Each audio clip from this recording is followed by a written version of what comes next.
Endi guruhlar bo'limida albomlarni ko'rsatib ketaman.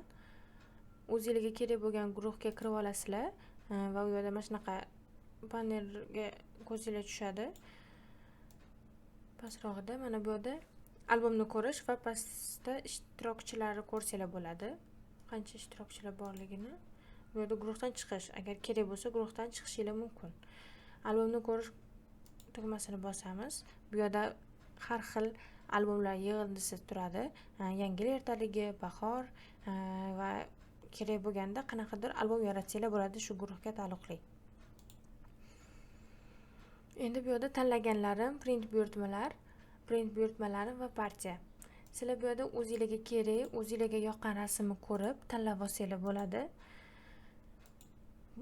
Istalgan rasmni tanlaymiz, o'zingizga yoqqan va kerakli rasmlarni va bular tanlaganlarim papkasiga tushadi. Keyin bu yerda ko'rishingiz mumkin tanlash. Agar rasm sizlarga yoqqan bo'lsa va sotib olmoqchi bo'lsanglar, mana shu tugmani bosamiz. O'zingizga yoqqan rasmni tanlab olasizlar. Har bitta rasmning narxi 3000 so'mdan.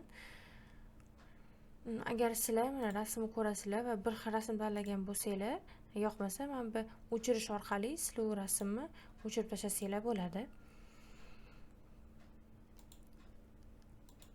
Keyin o'zingizga yoqqan rasmni tanlaganingizdan keyin to'lash qismiga o'tamiz. Va shu kartaga o'zingizga qulay bo'lgan bank orqali to'lov qilsanglar bo'ladi. To'lov qilingandan keyin kvitantsiyani mana shu joyga yuklaymiz. Va to'lovni yuborish tugmasini bosamiz.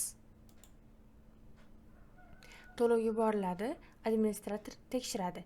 Tekshirganidan keyin sizlarga Telegram bot orqali rasmlar yuboriladi va shu yerdan to'g'ridan to'g'ri galereyaga saqlanib qilib olishingiz ham mumkin.